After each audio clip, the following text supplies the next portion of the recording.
Good morning, good evening, and good afternoon, wherever you are in the world. And welcome to the Infinite Way, where spirituality meets humanity.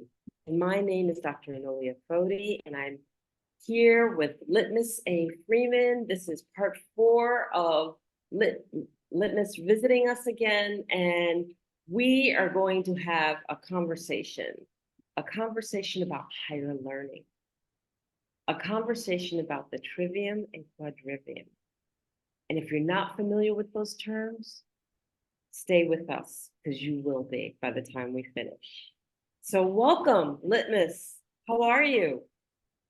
Hey, Dr. Nolia, it's a pleasure to be with you again. I'm very, very, very, very, very, very, very, very good.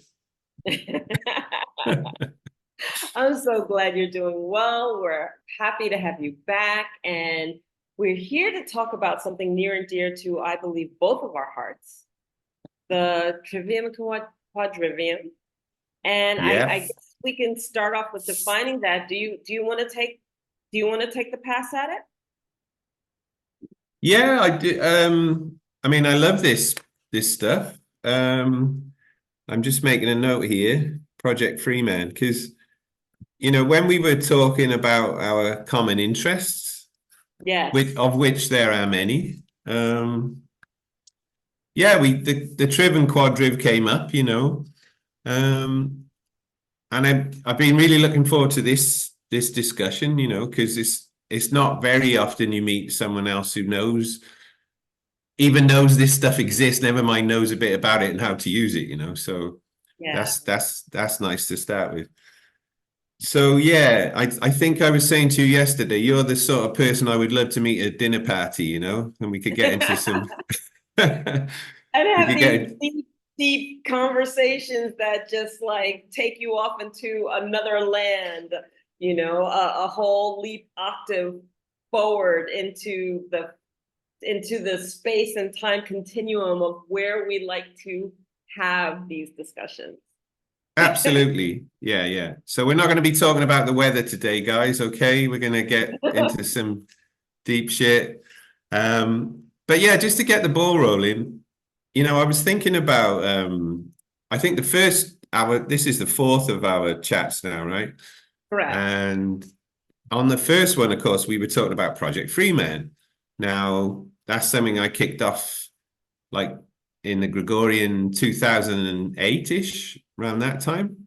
Mhm. Um, which I now know is when Pluto went into Capricorn. Pluto is now going into Aquarius, so that's great, guys, because that means more freedom and individuality and expressing our uniqueness in the world and all that kind of stuff. So that's good. So it's kind of a new era, but it's a good time to be talking about this stuff because one of the ways we can free ourselves, of course, is by more knowledge, experience, and therefore wisdom, so that we don't get fooled again, as the Who famously sang. Because the new boss is the same as the old boss, right? So don't get Right. fooled again. So yeah, when I did Project Free, man, you and I were both in our other life, in our corporate days, project managers, right? That's another thing Yes. we have in Correct. common. Right, and you may remember, so when I started to investigate this free man stuff and how do we get free and how does the system work and all of that, I set up a project, to do it. And I had a project plan and objectives and a mission statement and the whole thing, and a Gantt chart and everything. Yes. Yes. It sounds familiar. Yeah, yeah, right. And that's all on the website. But I didn't know anything about the Trivium and the Quadrivium at that time. Um, and it's something I came across about 4 or 5 years after I started my project. I was at a festival and a couple of guys there were doing a presentation about the Trivium and Quadrivium.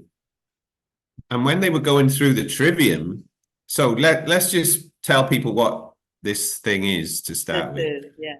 So it's basically been handed down to us from ancient Greece.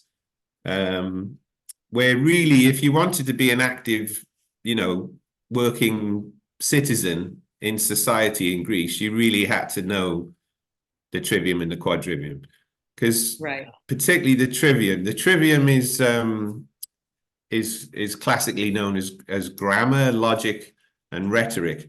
So what that is really is basically it's research and analysis. It's collecting the grammar is collecting all the data about something. And then of course the logic is using your rational mind to actually analyze all of that data, all the grammar, to start to see some patterns emerging, to come to some conclusions and to develop some hypotheses. Yeah. So, and then you can share that with people, you can debate it, and there will be then some rhetoric. So the output of all of that analysis gives you some, you know, we all know what a rhetorical question is. It's kind of a question that you ask that you already know the answer to, right? Yes. So Yeah. yeah. And you know that because you've already looked at the grammar and done the logic and you got to the rhetorical answer, you know? So yeah, I mean, it's what the Trivium teaches us is not what to think, like the Matrix wants to tell us what to think, but what the Trivium does is tell you how to think, and that's the main difference for me, right? So it's not, it's educating someone like how to come up with their own conclusions from their own research, their own analysis, their own logic, their own analysis. So it's not, you know, just watching what someone else says online and regurgitating what they say, you know, it's actually doing some, it's understanding, because you have to do the work, you have to study the grammar to really get to the rhetoric, you know, through the logic. Yes. So, Can I interject in that also too? course, The yeah. fact that we, because I've also been studying it from the linguist point of view, right? Okay. So if we're talking about that grammar, we're really talking about the mechanisms of how we communicate and the meaning of the words that we use to communicate. Because we Right. take this for granted, right? And we go, well, the meaning of the words are this, this, and this. Well, where did those words come from? How did they end Yeah. up in our language? Yeah. Were they borrowed from another language? And Yeah. if they were borrowed from another language and out of context, why did we adapt the meaning of those words when we know good and well it's out of context of our own grammatical understanding and our own? Exactly. Yeah. Exactly. You know, so really taking, and we're not talking word etymology, okay? Word etymology is, yes, we understand the meaning of the word, but we're really talking about the origins of the grammar and where they were borrowed from and what language they came from, because all of our words did not necessarily start off in English or start off No. in British English, you know, whatever the case may be, whatever location that we're at. And so really understanding what we're trying to communicate, the words that we choose to use to make that communication so that the logic makes sense. And so as we really dig down into the logic and breaking apart the different types of logic that there are, when we express that rhetoric, that we just have a true fine-tuned understanding of what we're expressing and that it's meaningful and that it aligns with what we're trying to, the point that we're trying to make too. Absolutely. So Yeah. if that's just an add-on. No, yeah. And I'm glad you brought that up, because obviously within CPN recently, we've had this talk about a possible roundtable about words and wordplay and all that Laurel Erica stuff we've been looking at. Yeah, and it is, as you know, I think it's very important that we do understand the origins and etymology. And I have to say that I know what you're saying, but I have to say the etymology online dictionary that I use, it tells you the meaning, but it does also tell you the origin and which language it comes from and all of that. So that's cool, you know. And that's what, as you say, we need to understand the original meaning. And yeah, and why is it being distorted and taken out of context? I mean, a great example of that is, for me, that's just come to mind, is anarchy. Okay. Now, if we look at the true meaning, and it's from Greek, right? Right. Anarchia. Anarchia means without archons, right? And the archons were the magistrates of Greece who decided the rules and laid down the sort of regulations. So when we say anarchy, what we're talking about is there is no ruler sitting above us telling us what to do, and therefore we are all equal. But for us all to be all equal, we all have to understand, basic, decent human principles that we can all agree on about how we want to live together. So it's not about not having any rules. It's about not having any rulers, and there's a guy online, Matt Passio, who's very hot on this, and he makes this point very strongly because he gets quite angry about he tends to get angry about a lot of things, Matt. But I like the knowledge he covers. So yeah, it's really important. So I think that's a good example. If you ask most people in the street what does anarchy mean, they'd probably imagine riots and people smashing windows and like unruly behavior. And of course, it doesn't mean that at all, but that's the way the modern media have portrayed it to be. So that certainly, if we took Britain as an example, middle class England would watching the TV news at 9 p.m. or whatever, they would be shown pictures of rioters, in some demonstration and say, oh, look, these anarchists, and they associate that behavior with anarchy. And of course, that's not what it means at all. It's all it means is we're all equal.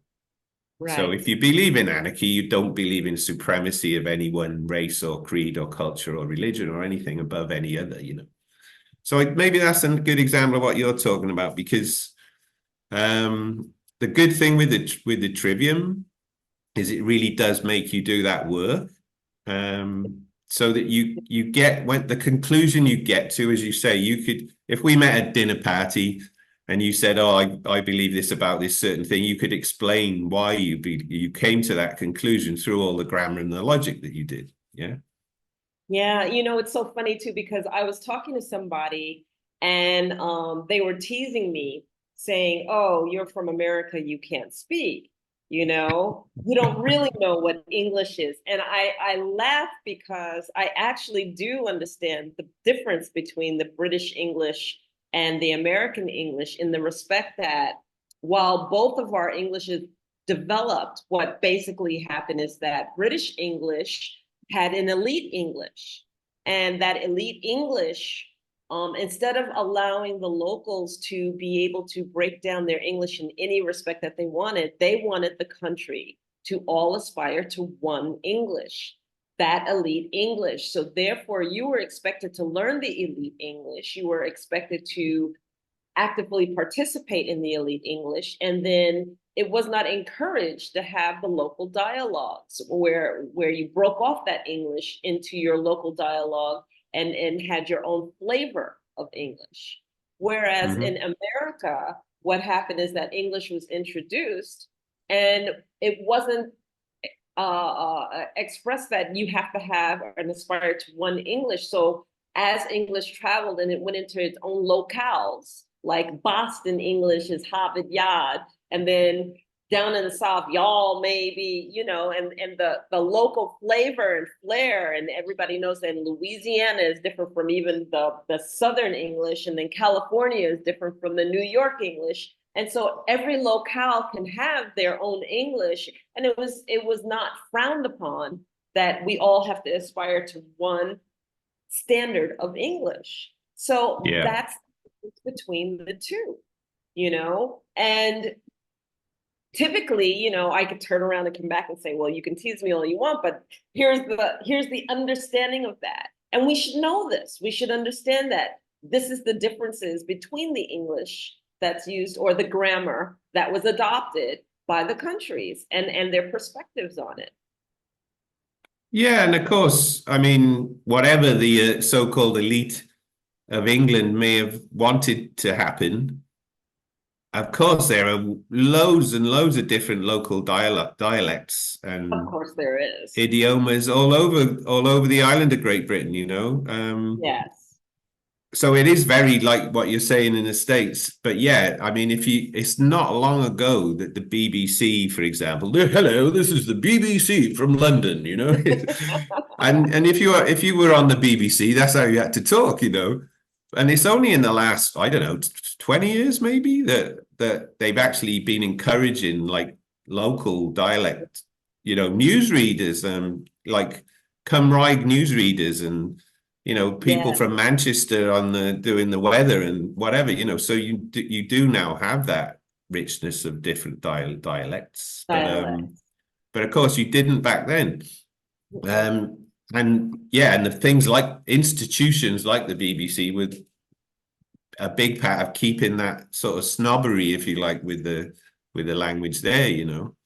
Um, so yeah, and it's interesting what you say about America, because as far as I understand it, American English is actually closer to the original Old English that was exported at that time to the colonies, what later became America. Right. Um, and then the language carried on developing in Britain into what is now modern English. But actually, the way some of the American isms, if you like, in English are actually closer to what English used to be, because it was exported at that time and then it developed separately. But Hmm. yeah, as you say, I mean, English is a mongrel language, right? It's basically, I think 40% of the verbs of English are German, Hmm. and about Yes, that's correct. almost 60% are then from the Norman French conquest. Mhm. And then there's a bit of Norwegian thrown in there, like the days of the week, for example, after the Norse gods. So yeah, And you've a got bit a of bit of Celtic everything, in there, a bit of and there's a Celtic load of in there, of course. Latin, and yeah. Sorry, I missed what you said there. Celtic also, Yeah, yeah, Celtic and Latin and all sorts. It's a big hodgepodge. So right? we really do have to, as you say, look at the where did that term come from and what does it really mean? Yeah. And so we're meaning what we're saying and we're saying what we mean, right? Mm. Yeah. So yeah, I didn't realize at the time, but I actually kind of set Project Freeman up very much like a Trivium exercise. I didn't know it then, but when I looked at what I'd done, if you look at the way you would actually do the initial research part phase of a project, that's very much Trivium, right? So Right. you collect all the data, then you analyze it, and then you come to some conclusions. So yeah, if you look at part one of Project Freeman, that's pretty much what I've done. Phase one is called evaluation and collecting all the data and looking at the analyzing the hypothesis, and phase two is kind of the logic of that and what strategy does that suggest. And then, phase three is actually implementing the rhetoric, if you like, implementing the conclusions you come to. So, yeah, I mean, from then on, I developed an interest in the Trivium and then later the Quadrivium. But yeah, back in, I think 2012, probably I first came across it. So maybe for Hmm. you it's been longer, I don't know, but well, you tell No, it me. definitely wasn't longer. What I realized is that I had pieces to everything. I came from it from a different perspective. I looked at it in terms of the mystery schools and what the mystery schools were actually teaching. And so I understood that the initiates had to have a base level of knowledge in order to even be looked at. And I didn't realize at the time it was called the Trivium, right? So they had to have the grammar, rhetoric, and logic so that they could, in essence, read texts and see the meaning beyond the text by truly grasping the grammar and the logic that led to the conclusions. And then, almost like read between the lines of the text that they were given. And this was part of their foundation, because if they were capable of doing that, then they would be adopted as an initiate to be able to Okay. study and lay the straight foundation of the quadrivium.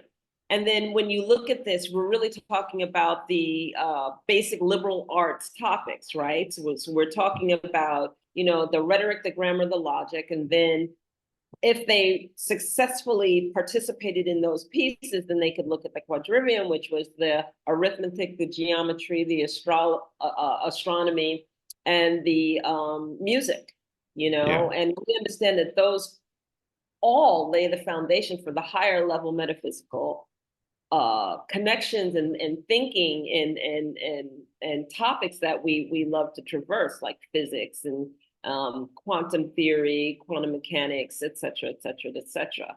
So I really took it from that perspective and understanding mysticism also, and not necessarily saying, okay, this is the trivium and quadrivium. And Yeah, so, okay. yeah. And so I didn't Yeah. know what it was called until somebody formalized it for me. It was like, oh, okay, that's what I've been that's what I've been playing with this whole time. Yeah. Yeah, right. So it's interesting. We came at it from different starting points, but we went through a similar process where we were kind of looking at studying it, but without really knowing what it was, Right. formally like classed as. Yeah, yeah. And it's Right. interesting you talk about mystery schools because I've always had a fascination with those too. Mhm. And yeah, you're right. I mean, the first mystery schools, I mean, even if we took Freemasonry, it was set up with a very good intention originally, just to preserve the secret, well, what had to become secret knowledge, um, to protect the knowledge through the Dark Ages. And maybe this is a good time just to mention this chart Absolutely. behind me. Yeah. Now I know it's a bit blurry, and I'm not expecting you to be able to see the details, but this is the Great Year cycle of consciousness, which was featured in my first session with for CPN recently, the Great Year and the Universal Celestial Calendar. So it's an anti-clockwise cycle, like most things are. And at the top is the peak of the Golden Age, and at the bottom is the bottom, the depths of the Iron Age, the Kali Yuga, the famous Kali Yuga, and this the age of ignorance. Now we have to be very careful with anything that comes from the Kali Yuga because we have to put a warning stamp on it because it's probably going to have been corrupted and confused in some way. But if we go back before the Kali Yuga, so we're here now. We're still very low in the cycle. But if we go back to the other, so we're ascending in consciousness, but we're quite near the bottom. And if we look back to the other side when they were coming down in consciousness from the golden age, if we look at Greece, classical antiquity Greece starts back in the Bronze Age before the Kali Yuga. But it does carry on into Kali Yuga and then, of course, merges into the Roman period, which was all Kali Yuga. Hmm. So I think it's really interesting now that where we are now in the Bronze Age ascending, but in the early years of the Bronze Age ascending, we're now level with where the ancient Greece was when they were descending in consciousness. So I think it's interesting that a lot of us are waking up to wanting to rediscover things from that period, and studying ancient Greek philosophy and mythology and all of that stuff, and things like this, the Trivium and Quadrivium coming back. So Yes. I think that's really interesting for me because of my fascination with this cycle, that it's this time that we're getting back into this stuff, and that's really cool. So if you could set the tone a little bit more on understanding the golden age between the dark ages, just so that our audience understands when you're talking about the Kali Yuga ages and the fact that that actual golden age versus the dark ages is how consciousness actually rose and how it sank. Like, I think that you need to really set the tone so that people can really understand what you're talking about when you say that we're here at the base. Okay. Yeah, sure. Good point. Okay, so this is a 24,000 year cycle. Right. All right, and the peak of the cycle, the peak of the golden age, when human consciousness is at its maximum. We use all of our brain, all of our DNA is activated. This is the theory. We're very tall. We live for many, many, many years, longer than we do now. We don't even know if we have physical bodies in that time. We're very telepathic. Our third eye is open. We've got cosmic consciousness. We're one with God. It's that kind of consciousness, okay? Now, we're obviously a long way from that at the moment, but at all times of this cycle, there are people who have that consciousness, even through the bottom. but the peak of that was 11,500 BC or BCE, okay, in the Gregorian system. And the bottom of the cycle, the bottom of the age of ignorance, the lowest vibration would be 500 AD, okay? So it's 12,000 years descending and 12,000 years ascending. Thank you. And now we're only 1,500 years from the bottom, from 500 AD, okay?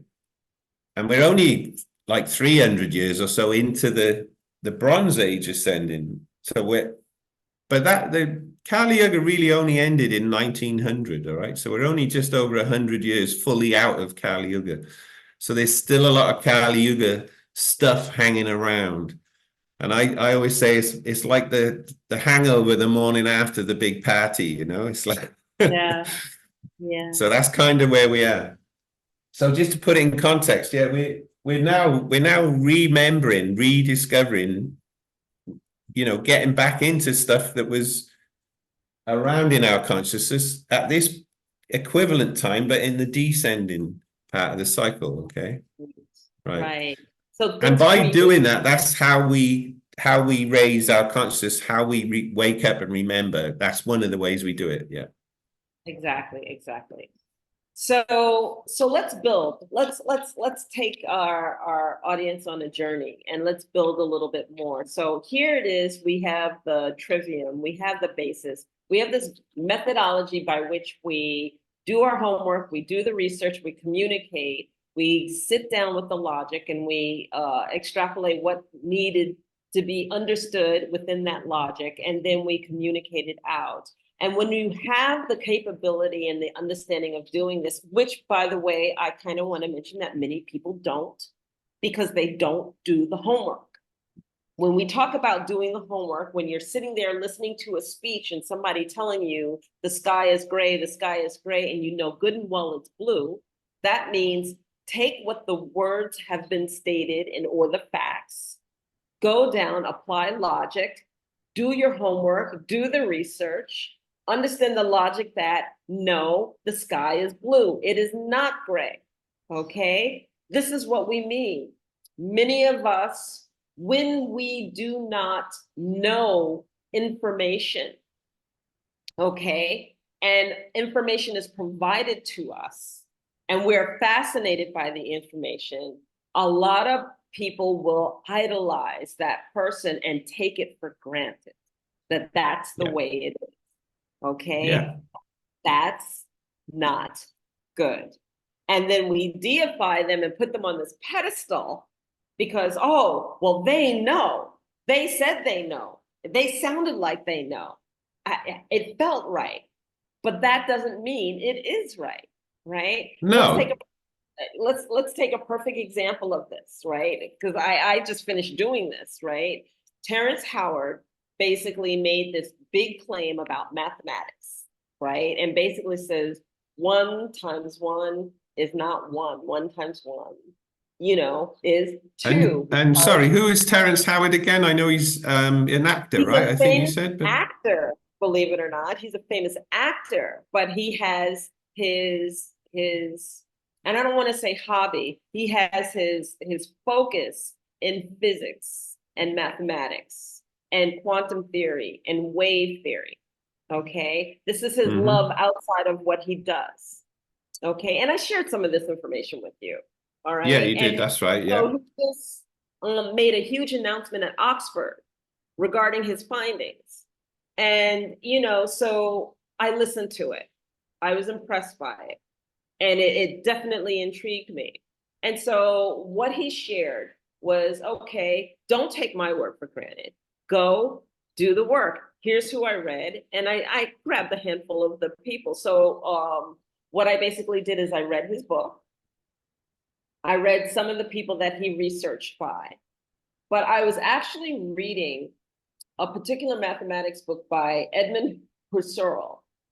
Okay, and Edmund Husserl did the philosophy of arithmetic, and the philosophy of arithmetic has its supplementals and everything, but it's really arithmetic applied, but linguistics applied to arithmetic. That basically says let's break down the terminology used and the arguments that they were going through in the early 1900s of why we should use these particular words, including multiplicative, the word multiply. So we're breaking down, does multiply means I'm multiplying a concept or a representative, a symbol? Okay, and then if you take a little bit of physics on top of this, which is for every action there's a reaction, a symbol or a representation or a concept is an energy. It's a physical thing that's there. It doesn't disappear. It stays. So I'm reading Edmund Husserl, who basically makes the argument that everything in the mathematics from the number 2 above is fine, but we need to have more discussion about zeros and ones. And then when you're talking about the zeros and ones and the verse and the way that he uses the terminology of whether they're a symbol, they represent a symbol, or whether they represent a concept in order to have an output of a group, a grouping as a result, okay? They were having the same argument in the early 1900s. And it was interesting that Edmund Husserl did not agree with what became the mainstream and what he called it lazy. And he was like, it's easy to say that. So here it was, for me, that validated the concepts of what Terrence Howard was trying to present based on my own research, based on my own deep dive in and factual information. But this is what we're talking about. This is very important. A claim is made, a statement is made. We do our homework, we do our research, we find our findings, and we draw our conclusions. Yeah. So this is probably a good point to bring in logical fallacies, yeah? Yes. So when we, because you mentioned one of them right there. So when we're talking about doing the logic part, the second part of the 3, we need to include in there the logical fallacies. And I think there are many, but I certainly know of about 40 main logical fallacies, and there are probably more. But if you do a little bit of research on the web, you'll find the list of logical fallacies, and then I think this is really important that everyone reads this list of logical fallacies and understands how they're used, because you will see this every day everywhere in every modern Western media, particularly, but any form of media where they're trying to brainwash you or condition you, they will use loads and loads of logical fallacies. So you mentioned there, like the call to authority or the call to celebrity. So because that's one of the fallacies. So because I'm a well-respected, I'm Isaac Newton, right? So I say that the precession of the equinoxes that results in this cycle of consciousness is due to the wobble of the earth, due to the pull of the sun and the moon. Now that 200 or 300 years later, that becomes like, oh, well, this is how it actually works. No, it's not. It's a theory. That's a theory that's never been proven, but it's the currently accepted theory by the mainstream in physics and maths. So that's what everyone says it is. But there are other theories that cause this cycle. But because Isaac Newton said, this is the one that I think is right, everyone thinks that's right because he's got that celebrity and that authority. But that is a logical fallacy. It doesn't mean, just because he's right about lots of other things, it doesn't mean necessarily he's right about this thing. So we always have to be careful with that. And I would just like to mention the other, probably number 1 in the list of logical fallacies is what they call ad hominem, right? Is the attack on the person saying the thing. So you'll see, and I mean, COVID was a great example of all of these logical fallacies, right? Perfect example. They were rolled out every night on the news by the politicians and stuff. And of course, if somebody said something against the official narrative, one of the classic things they would do is attack the person, not what he's saying or she's saying, but the person individually.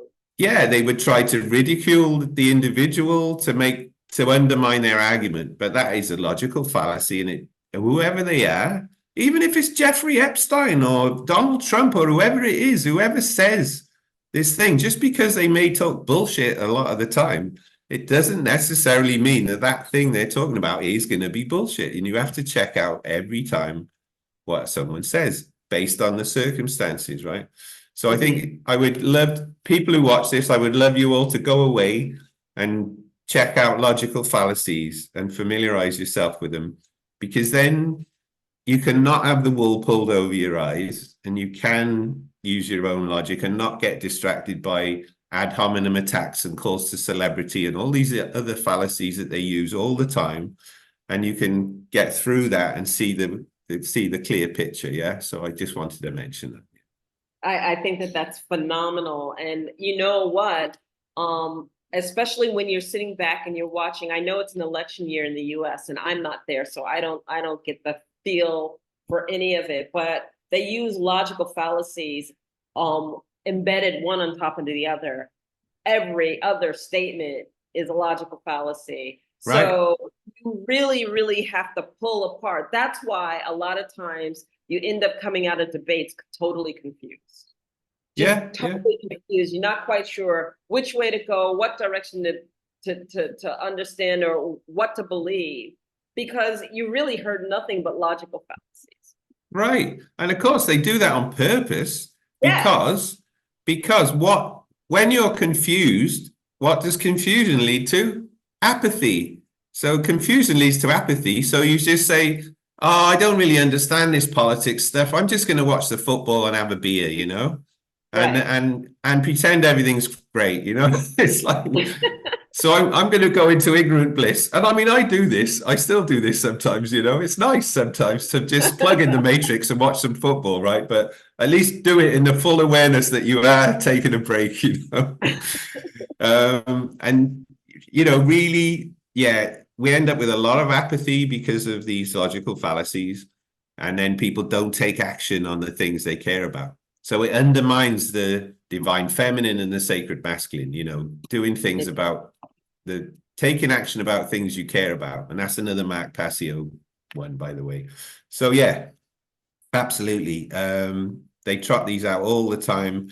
And I liked what you said earlier about, you know, the elitism with the language and stuff, because it's a bit like if you go back to England in the past, you'll probably know, I'm sure you know as a linguist, but the official sort of language of the church and the wealthy was Latin, you know, and you had to understand Latin. And they would always speak in Latin, and the common people didn't understand Latin because they didn't speak Right. Latin. So they didn't know what they were on about. So it was only later when they say did a translation of the Bible from Greek and Latin into English and printed it via the printing press that people, normal people, could actually understand what the hell they were on about, you know? So, and it's a bit like that now with the news media. They say they're speaking in English, but for all intents and purposes, to most people, they might as well be talking in Greek or Latin because they don't understand what they're on about, you know, because they contradict themselves all the time. So yes, it's very important that we do the work and we do the study and we do educate ourselves on things like this so that we can make reasonable, you know, use critical thinking and come to reasonable conclusions based on facts and not logical fallacies. And you know, as we're sitting here talking about logical fallacies, the same's going to really, really go for rhetoric, right? In a great respect, right? Because the five main parts of rhetoric, or the five main canons of rhetoric, are really going to be the invention of what you've created to say, the arrangement of how you choose to say it, the style of how you deliver it, the memory, and again the delivery. You know, so it's just like, again, what are you saying? How are you saying it? How did you arrange it to say it? Is it a convincing argument? Does it appeal to a reader in several ways, or, is it persuasive? That's when we can go back to Aristotle, and we can go back to Socrates, and we can go back to the fathers, and go to the logos, the ethos, and the pathos, right? Where we can go by. Like Pythagoras, right? And Pythagoras, correct. So I like that. I'm making a note. Can you say those three again? I'm going to write that down. The logos? the logos, the ethos, and the pathos. Ah, yeah, that's right. I'd forgotten about that. Thanks for reminding me. Oh, logos, Yeah. ethos, pathos. Yeah, because all of this, for me, when I started studying this, I actually came across the three arguments, which was Socrates, Aristotle, and Plato were arguing. Yeah. Yeah. They're arguing their points, and they were doing it in such a way to demonstrate the logos, the ethos, and the pathos. Right. So, yeah. So Because that the Greeks loved to present things in dialogues, didn't they, between always. learned people. So it's almost like listening to a podcast. You can imagine, they probably are podcasts of this where someone's playing Aristotle, someone's playing Socrates, and can I play Plato, please, and they the do thing it as it makes it more interesting, right? It does. It does. And the thing about it is I had to really study it because I didn't get it at first. I'm like, what are they talking about?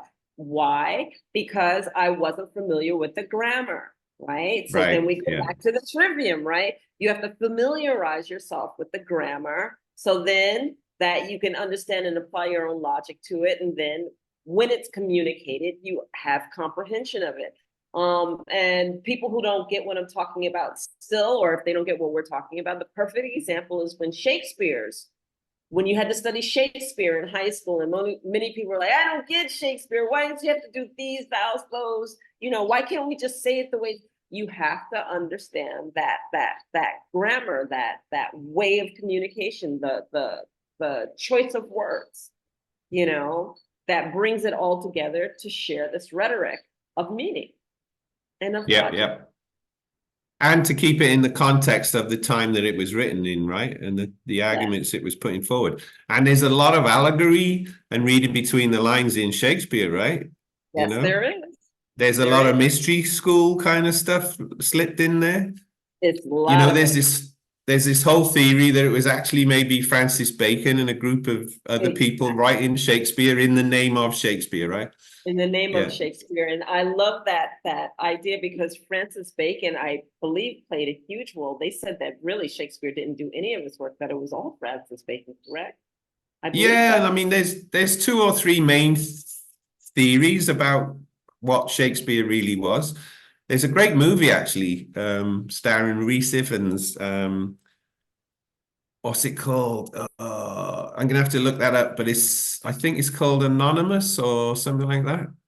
Okay. But it's basically Derek Jacobi's in it, and it's one of these movies that's summarizing one of these theories about who actually wrote Shakespeare and how it all came about. Because I do find it hard, to be honest, to believe that one guy did all of that stuff. But who knows? Maybe he did. But I like to explore alternative theories, of course, Well, that's the Trivium part of us, right? So yeah, and what I love about what you just said as well is really, you were using the Trivium to understand the Trivium, right?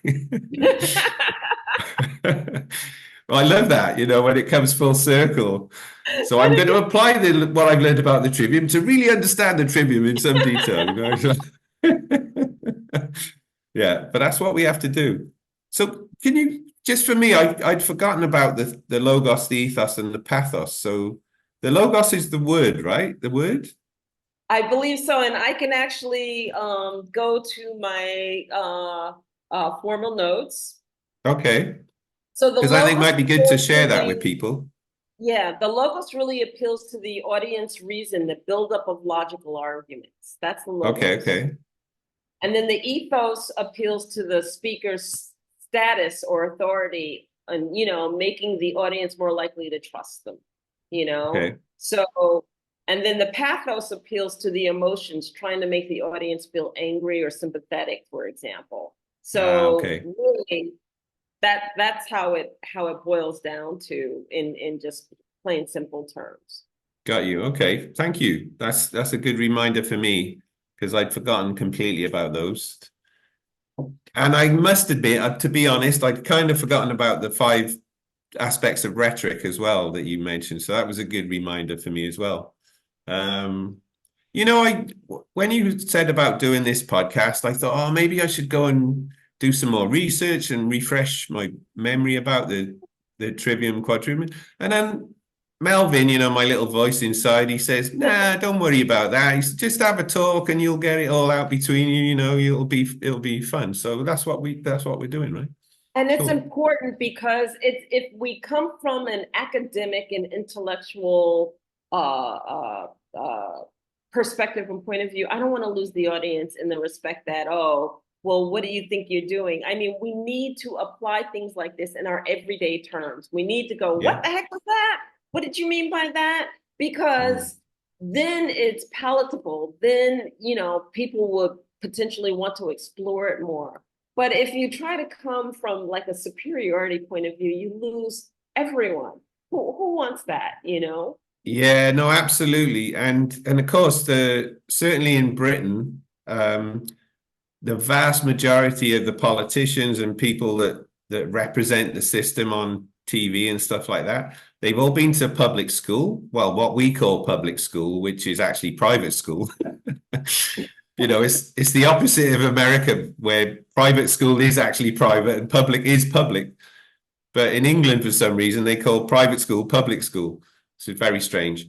Um, so they call what you call public school, they call state school, state education. Okay. Yeah. So just to be clear to American audience, and when I say public school, um, everything called public is royal under the law. So this is one of the reasons that these are called public schools. It's like a public house, a pub is a royal house. That means that the crown can tax the drink, put a tax on the beer. But public schools are royal schools, okay? They're royal sponsored. And the first two were Oxford and Cambridge. And they were two of the very first corporations created by the crown in England, okay? Which is very interesting. But of course, all of these guys, they've all been and had this training in these schools. So they know all about the trivium and quadrivium and how to use logical fallacies and all of this stuff. And of course, what they tend to do is use very flowery language and big words and all this kind of thing to make other people feel inferior. And then people don't like to ask questions too much because they don't want to appear to be kind of stupid. And they put people off asking too many questions with the sort of flowery language and big words they use. And I've seen that a lot. But we must never be afraid to ask a question. And the simpler the question, the better, usually, because no one knows everything. No one's got all the answers, and we all need to ask questions, and we can't possibly all know everything. So the only way we're going to know more is by asking someone who knows more about it, right? So yeah, we And should never I feel think stupid. never, never, never. And I think what you're saying is really, really important, more than what you know, because that's exactly it. Oxford, Cambridge, higher level schools incorporate the Trivium Quadrivium. Out in America, most state schools do not. Right. Okay. Yeah. Public schools do not. And Right. so that's what's actually fundamentally missing in our school system, in the liberal arts system, Hmm. is the basis laid out for the Trivium Quadrivium. Is it present? Well, what they've done is they've picked it apart so much that it doesn't make sense. So you can go take a logic class here, you could take a rhetoric class here, because I took them very separately, right? Right. And did not put them together, did not Right. understand the underlying the word I want to use is integration of what they mean as a foundation together Hmm. in order to use and in order to deduce, in order to understand, okay, I need this as a basis or a foundation to build on that higher level of thinking. And what in essence has happened is now we've got many, many, many professionals that can't expand their thinking. They can't go beyond their thinking. They think very narrowly because this is what I was taught, this is how it's done, and they don't have that inclination to do the investigation above and beyond where they're at. And so they Yeah. operate in a bubble. Yeah, and it's interesting what you're saying there, because really we're talking about the kind of dumbing down of education, right? Yes. And this happened in Britain as well. There used to be actual schools called grammar schools. That's what they were called, grammar schools. Yes, they were. And perhaps that's now we know why they were called grammar schools. Yes, we You know, I do. used to wonder why they were called grammar schools, but I think I can see why now. But at age 11, you would sit an exam called the 11 plus. Mhm. And if you passed it, you would go to grammar school, which was a higher kind of learning school. And if you failed the 11 plus, you go into the comprehensive sort of, system with all the oiks or whatever you want to, So basically they were splitting you into a hierarchy based on whether you pass this test or not. But they don't even have those schools anymore. They got rid of all that whole thing, and there aren't grammar schools anymore. They're just state They're not comprehensive grammar schools schools. anymore, but there's still schools of thoughts like I believe the German system, they still do that, where they test you at a certain stage. Let's say you're 11th grade, and then you can either go into higher level learning or you go into woodworking or the supportive services, okay? But you Yeah, don't go into the academia because you don't have the foundation professed for academia and intellectual thinking. So they give you the supportive services, which is woodworking yeah, or this or that or the other, that don't yeah. require that. So there's still I, systems set up for that. And then I find it also interesting that there are other cultures that know that it's missing and they set up their children to learn it. People have you ever thought why people go to Hebrew school or the additional school above and beyond school? Because they're learning trivium and quadrivium. They're learning yeah, how to think.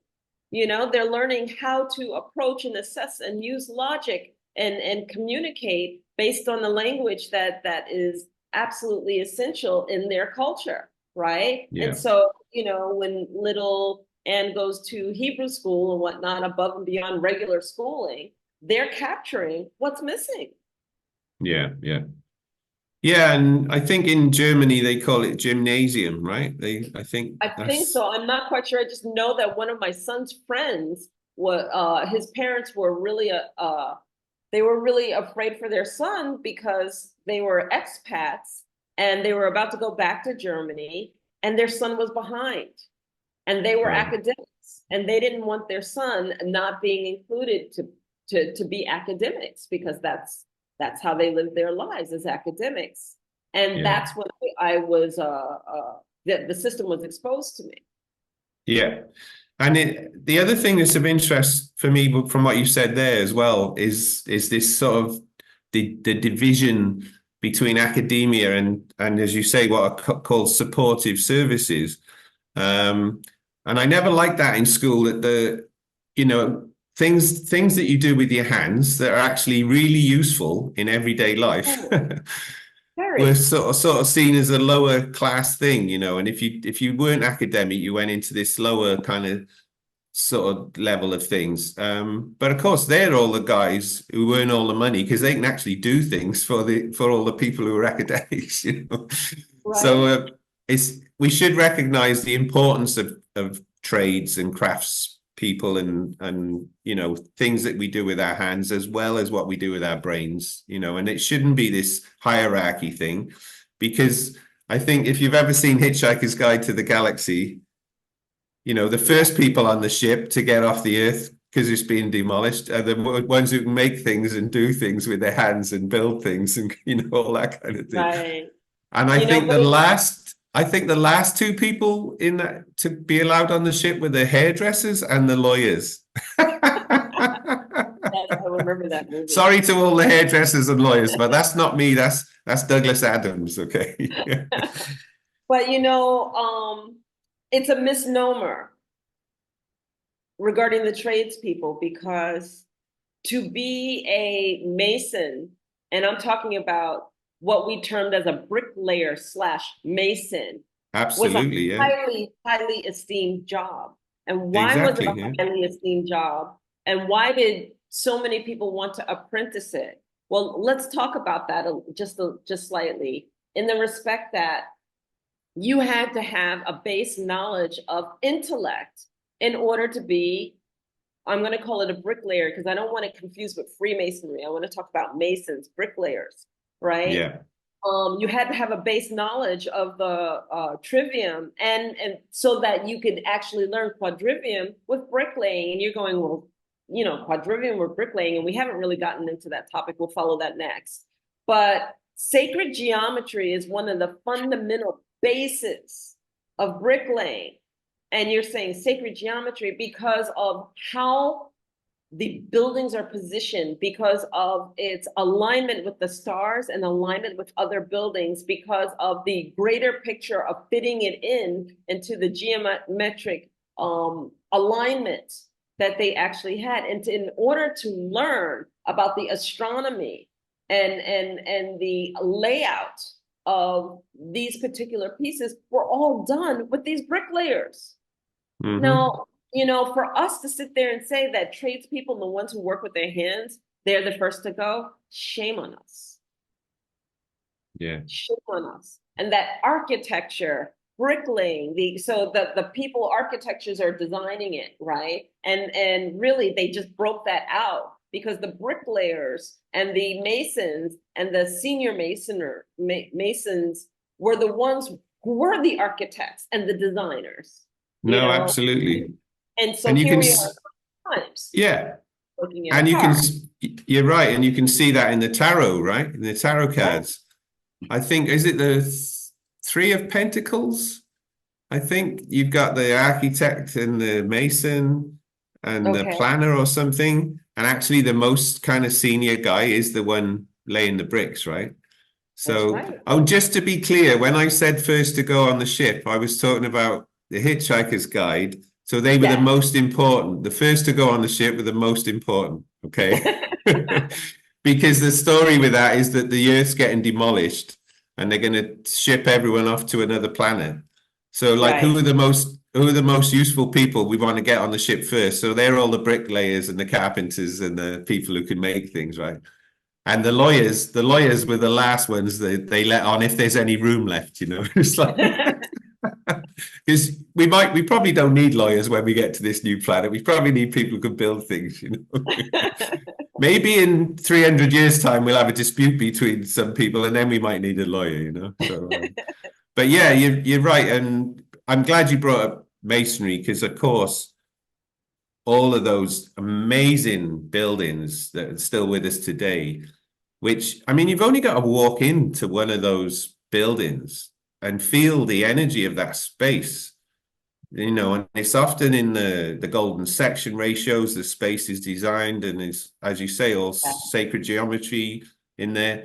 And you can feel it, you can feel the quadrivium now. Now you know what it is. You can feel it when you go into a beautiful cathedral or something. And there's Yeah. so much symbolism and stuff in there. So yeah, maybe we should talk more now about the quadrivium. Yeah. Quadrivium. Let's segue right into that. So the quadrivium are the four remaining really liberal arts subjects, really arithmetic, geometry, astronomy, and music.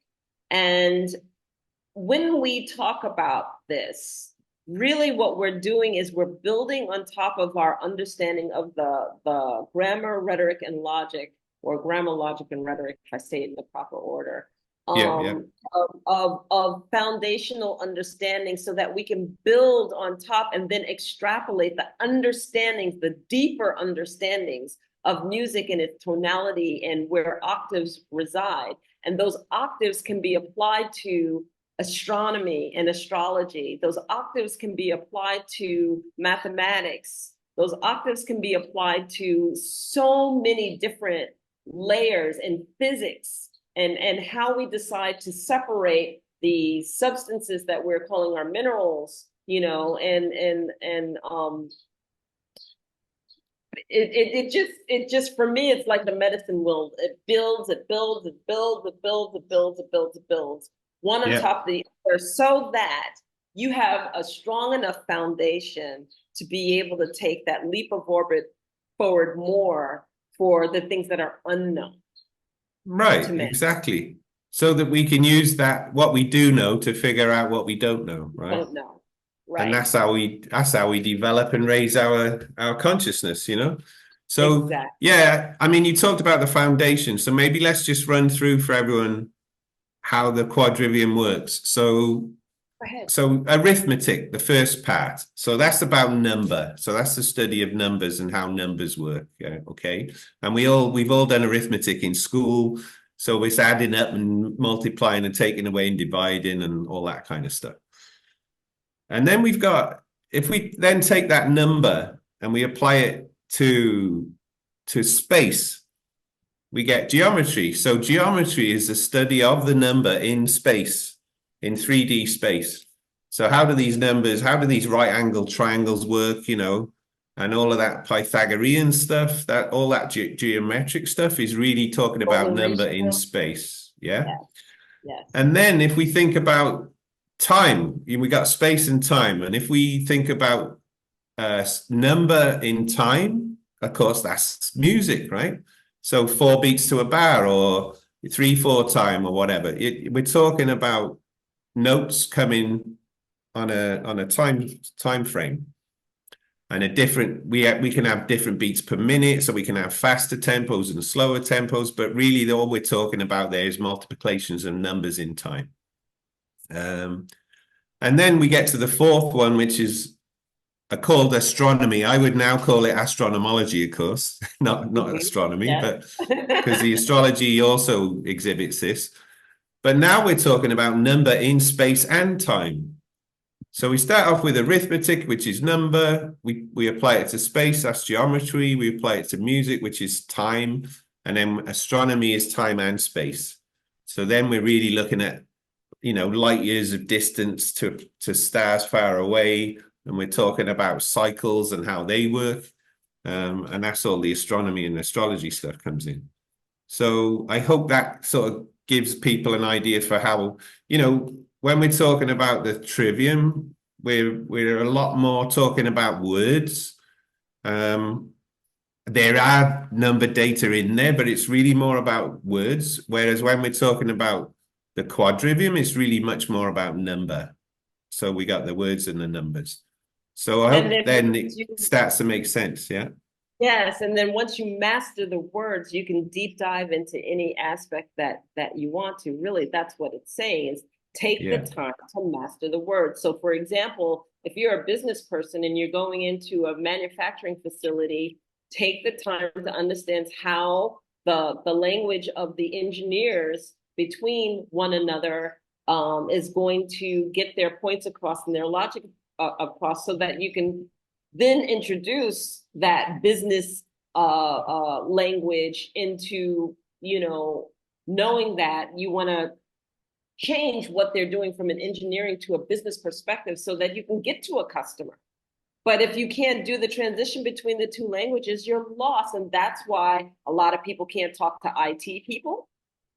You know, they get lost when IT people talk about megabytes and et cetera, et cetera, et cetera. Business people can't talk to engineers. Engineers are lost when it comes to et cetera, et cetera, et cetera. Right? Yeah. We have to take the time to learn the language. And once we learn the language, we understand the logic and we understand the output from the logic. And then we can apply our own logic or our own grammar or transference or bridging of the grammar to the language so that others can understand. Yeah, absolutely. And of course, every discipline has its own language, right? So if we take legal law and legal stuff, and then that brings us back to Freeman stuff, you know, because you know we ordinary people didn't know that when they said this word, they meant this other meaning that we didn't know about because it was from Norman French in a law book or something. It was in legalese, not in English, you know, but it looks and sounds like English, but it has a different meaning. So absolutely, yeah. You know, but it's really, go on. Go ahead. No, I was just going to say it reminds me of when I read the Keys of Enoch, right? Which is the Keys of Enoch, which is Keys of Enoch, yeah. Yes. which is a heavy duty read, right? Okay. And what I had to do is I had to read the glossary first. Yeah. And why did I read the glossary first and take the time for like a month just introducing myself to the words so that when I read, I could understand that there was a double or triple or quadruple meaning behind what was being expressed. I'm familiar with the word. I could go back, look up the word, and then see the multiple ways that the meaning has an impact on that statement or the sentence that was actually expressed in the book. Absolutely. And I'm really glad you mentioned glossary, because I do just want to remind people that if you go to projectfreeman.com and go to part 1, Free the Body, you'll see right at the top of the page, it says glossary. And if you click there, you'll get a whole load of pages with a glossary, and it'll tell you what these words that they use really mean, so you can understand it. So yeah, it's a good point. With everything we study, we have to understand the language. And it's a bit like, yeah, it's a bit like actually understanding the foundation of the language and how the language is structured, and all the grammar and the phonetics and the dialects and the different way things are pronounced, rather than learning the phrases from a phrase book, Right, but I'm going if to you're pause just you going to right there. visit, yeah. I'm going to pause you because if they didn't see the part 1 of this podcast, then you just lost your audience. So please tell them just a brief synopsis of Project Freeman and why you're saying what you're saying. Okay, yeah, sorry, okay. Yeah, so if you haven't seen part 1, thank you, Enolia. Project Freeman basically is a project that I did to understand the system and how it works, in order to stop being complicit in government war crimes, basically. So it was a way to understand the system, to withdraw my tax money so that the taxes weren't used for killing people abroad in wars. And to do that, I had to study the law and the media and the money system and how the whole thing works, basically how the matrix works.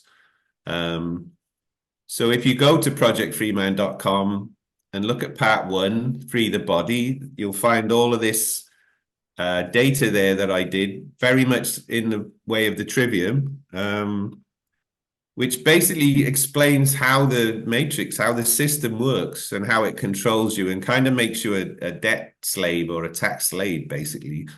But more importantly, how you can break free of that, and by understanding how it works, how you can become master of it rather than slave to it. So that's basically what it's about.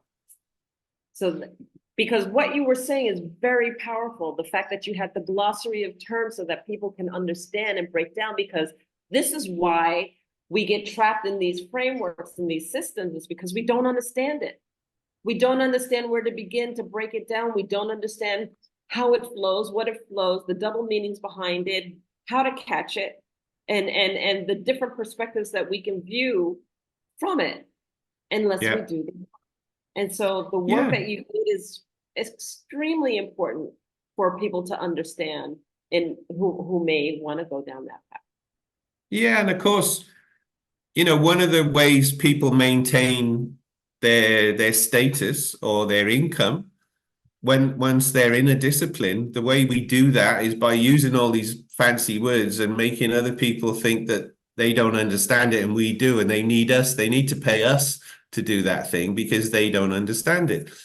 But actually, if you kind of use some other words that people did understand, maybe they wouldn't need you so much. So so, I mean, law is the best example of that, because it's completely a different language, basically, that sounds like English. But in any discipline, there are all these big terms and fancy words that people generally don't understand because they haven't been exposed to it. And I think maybe we can all learn something about getting away from just carrying on using these terms that we've been told, because a lot of them just don't make sense. And if my example of this is astronomy, so, and even if we just think of we've been talking about wordplay recently, and we're talking about the day. If we think of the day, we talk about waking up in the morning, in the afternoon. But if we actually look at what those words mean and what we're saying, we don't want to use them anymore. So we want to use the rising and the setting instead, and people can understand that.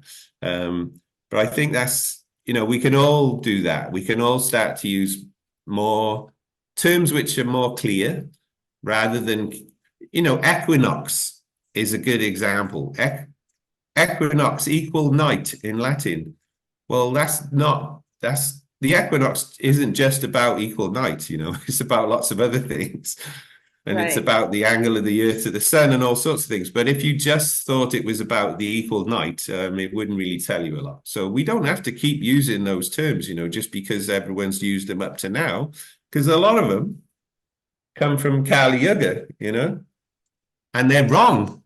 And they're wrong. And I really would love for you to expand on why you call astronomy and astrology astronomology. Okay. Okay. And why it was divided, to give an example of the quadrivium. Okay. Yeah. Because this Yeah. is what happens. We have two areas that were very important that shouldn't have been expressed the way that they're expressed today, which why people are confused by them. Okay. The fact that they're two separate areas. And this is why I loved your class. This is why I was so drawn to your class and the work that you did when you brought it all together. So do Okay. you want to Thank talk you. about Yeah, so I mean, they would never used to be a thing called astronomy. It was all called astrology. Um, and astrology means a telling of the celestial bodies, basically, which can be planets, stars, or constellations, or whatever. And it was the science of those things, but also the physics and the metaphysics. But interestingly, at the end of Kali Yuga, which is between sort of the coming out of Kali Yuga is between 1600 and 1900 CE, or what we used to call AD. Okay, so but in that time, that was kind of the age of reason, where a lot of these people like Newton and stuff came out. And what a lot of people don't know about people like Newton is they were into astrology and metaphysical things as well, but they're mostly well known for the more left brain scientific data driven stuff that they did and about physical laws. So they kind of they created a new discipline called astronomy, which was very fact and number and science based, without any of the metaphysical stuff in there. And that was left with astrology, and you had this new thing called astronomy come out. But actually, to get the full picture of what's going on in space and time, as we were talking, the study of astronomy is number in space and time. But you need to put astrology back in there, because otherwise you've only got the physics without the metaphysics. And the fact that there is a thing called metaphysics that exists tells you that it needs to be studied as well. So yeah, I just came up with astronomology because it's putting astronomy and astrology back together where they should be. Bringing it all back home, and singing the song with all the verses in there. Because otherwise if we only study astronomy, we're gonna exercise our left brain, and we're gonna put our energy into our left brain, and we're going to become left brain biased, and then we're going to become masculine biased, patriarchally biased, and logic biased, and all of that stuff. And if we only look at astrology, we're typically going to exercise the right hand side of our brain, and we're going to become too dominant, maybe more feminine kind of thing, and more creative and artistic orientated. But then we're going to miss all the left brain stuff. So we really need. I think John Lennon, one of his songs, said that your woman is the other half of the sky, and you need the masculine and the feminine to have the full sky. You can't have half a sky, So Right. this is, it's for the other half of the sky. So let's bring it back together where it belongs, and that's why I'm proposing that with the Quadrivium, we don't call it astronomy, we call it astronomology. Right, right. And you know, I So think that this is yeah, really, really important. And the reason that I think this is important is that very, very decisively were things torn apart because this keeps an individual ignorant because they only have half the equation. So yeah, if you only have theory and you don't have practice, if you only have astronomy but you don't have astrology, you don't have the full picture. If you right. only use certain numbers, like some people build buildings and they skip the floor number 13, it's like, come on, really? Yeah, it's crazy. You know, this is crazy that we believe certain mythologies purposely put in place because when you leave out a certain number system, then what you're doing is you're leaving out the complete picture. And if you don't, if you're trying to calculate or do something based on half a portion of a picture, you will never get the right answer. And that was the point. That is Right, the right. to Exactly. create fear around some of the most important pieces that we're supposed to embrace. But if we create fear, then the typical person would leave it out. And so if you leave it Right. out, they'll never come to the right answer. And that's Right. And you true. yeah, and you made a great you used a great example there when you mentioned the number 13, okay? Because you know, the only reason 13 has become associated with bad luck is because of the Catholic Church tirade against the Knights Templar, right? And Right. the Pope put out a papal bull that said we need to get rid of all these Knights Templar because he didn't like the fact that they were spreading esoteric knowledge, which actually told people how the universe really works, rather than how Mhm. the Catholic Church was telling them it worked, you know, and that's going to diminish the power of the church. So we put out this program against the Knights Templar, and a lot of them were slaughtered on Friday the 13th, right? So it became associated with bad luck. But of course, the number 13 is a really, really fortuitous number. It's the It's number of fortuitous. Christ and the 12 disciples. It's the number of the zodiac with this you in the center and the 12 signs, right? It's all about good stuff. There's a lot of it's a sacred number for the indigenous people. So Yeah. this idea that we associate, and then I'll tell you now that most people wouldn't even understand that it's associated with the Knights Templar and the Catholic Church. They just know it was bad luck. They adapted that information without ever doing the homework and then live by it. Yeah. And Yeah.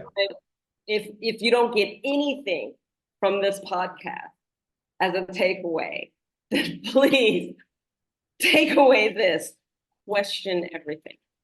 Question everything. Yeah. Amen. Question everything. Question Especially everything. what we're telling you. You know, I always told that to my kids. I always said to my kids, question everything, especially what I tell you. And I lived to regret it, you know, because now they don't believe anything I tell them, you know. They say they I love it. no, I but it's love it. seriously, it's very important that we question It's everything, yes. very important. And you know, I know that we have to end this at a certain point because we've been going for like an hour and a half. But Oh wow. Okay. one thing that I want to basically leave with, because I want to get to that place where the reason why we had this conversation is that when you understand the trivium and quadrivium, when you've taken the time and the totality of all of it, what that opens you up for. And it opens you up for bringing in that wisdom that isn't necessarily understood without the intellect. Yeah. There's Yeah. a balance, and intellect is not wisdom, and wisdom is not intellect. You have to have No. the intellect to understand and see and grasp and receive the wisdom. And if Right. you don't take the time to exercise the muscle called the brain, Hmm. to be able to truly exercise it, you're going to be lost. And then you go, I don't understand it. I'm going to leave it to other people. And when you leave it to other people, those people who do grasp it and those people who do understand it, you will be following exactly what they say do because you have not taken the time. Right, and those people would typically attempt to divide and conquer you like they did when they split astronomy and astrology apart, and they get all the astrologers arguing with the astronomers and the astronomers ridiculing the astrologers and everyone, and then the astrologers arguing about which astrology is best. You know, I mean, it's ridiculous. Like, It's ridiculous. it's It's ridiculous. ridiculous. So don't fall for that crap, the divide and conquer crap, you know? Yeah. So if we're going to end it, Enolia, I would like to propose something. Yes. So I think we've been talking about, you know, using our own minds and our own critical thinking and our own reason. So we don't just take what other people tell us, okay? Now, you probably know I have a thing called 10, not 7, yeah? Yes. Right. So in the universe, Put it in perspective to 10, not 7 what, so that the audience knows what we're talking about. okay, so my hypothesis is, and by the way, I think you know some publishers, right? Because I would like to write a book about this. So we can talk about that. But just for copyright reasons, okay, this is Litmus A. Freeman, copyright 13525 UCC 2024 Gregorian. Yeah. Yeah, my 10, not 7. During Kali Yuga, a lot of the higher age thinking is lost, okay? And it becomes very base competitive warrior like, and people try to hoard knowledge, and you know, because knowledge is power. Then if you know how the universe works, you can use it to manipulate people, and if they don't know how it works, they can be easily manipulated. Now typically things through Kali Yuga were always in 7s, but of course there typically isn't 7, there's 10. So as we know, if we take astrology as an example, we got 7 days of the week and all of this rubbish because, you know, it's for the sun and the moon and the 5 visible planets. But we know there's not the sun and the moon and 5 visible planets. If you put all the planets in, there's 10. There's the sun and moon and 8 planets. So there's actually 10. So we should have a 10-day week, not a 7-day week. So in my universal celestial calendar, which I created in 2012, I have a 10-day week. And I found out, it's called a deacon, and I found out that the French Revolutionary calendar had this for a while after the French Revolution. But more importantly, the ancient Egyptians, who were way back up here in the silver and golden ages of consciousness, they had a 10-day week called a decad. So that's telling you, you know, there should be 10, not 7, and we can apply this to all sorts of things. So one of the things I propose is that with the Trivium and Quadrivium, we don't stick with the 7. We widen it to 10. Okay, so you know the Trivium and Quadrivium has been handed down from Kali Yuga, and that's why there's only 7 in there. But we know that arithmetic, music, geometry, and astronomy isn't the full picture. And if we're thinking of ancient Greece, how can we leave out Greek mythology? How can that not be in there? How can Greek philosophy not be in there? So I'm proposing that we expand the Trivium and the Quadrivium from 7 to 10, and we'll come up with a new name for it called the Decdidium or something, I don't know, whatever.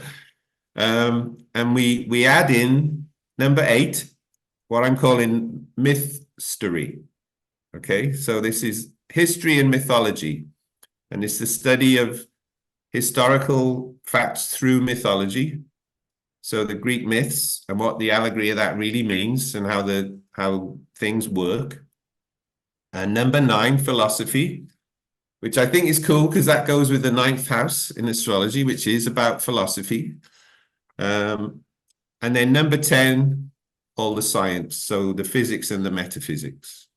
And that's what I think we should expand this field of study to, so that we don't just stick with 7, but we look at all 10. Okay, so that's here we are. You heard it here first, exclusive. So Thank let's you so please someone much. publish my book and we'll get it out there. I absolutely love it. So I hate to end this because it's been a wonderful conversation. You've Yeah, been as listening always. to Litmus A. Freeman, and how can they reach you if they want to reach out to you? Okay, well, I don't, for the reason of bots and spam and all of this stuff, I don't put contact details in the public domain online. Okay. But I do have one email address on one of my websites, which is spelled out, without the actual address. But it's um, if you go to my wisdomworkouts.net website, you'll see there's an email address spelled out there, so you can get me there, or you can get me on Twitter. Oh, sorry, Twitter. What used to be Twitter, which I always called Twitter, but there we go. It's just my sense of humor. So that's now called X. I have recently set up an account on X, which is at Litmus A Freeman. So you can get me on there, or on any of my websites, which you can get through litmusafreeman.net. They're all Okay. linked there. And thank you very much again, Enoli. It's been wonderful. Look Thank forward you to the so next one. Yes. Thank you so much. What a wonderful conversation. And I really enjoyed it. I hope you did too. This has been about the Trivium, Quadrivium, as those are new terms to you. We have just introduced something to you that's new. Please, please, please take the time, listen, learn, and join us in that thirst for knowledge and understanding and wisdom and intellect that comes all with it. So, this has been another episode of The Infinite Way where spirituality meets humanity. If you liked what you saw, please like us. Please subscribe, subscribe, subscribe. Share this episode. Share this episode, not because it's the infinite way, but share this episode because it's time for people to wake up and to know about higher learning and that the accessibility to it is not something that can't be grasped into the fullest of your heart. So share, share, share, share, share.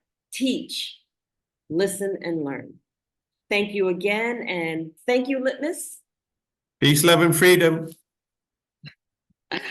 And we'll see you soon. Take care. Bye bye for now. Ciao.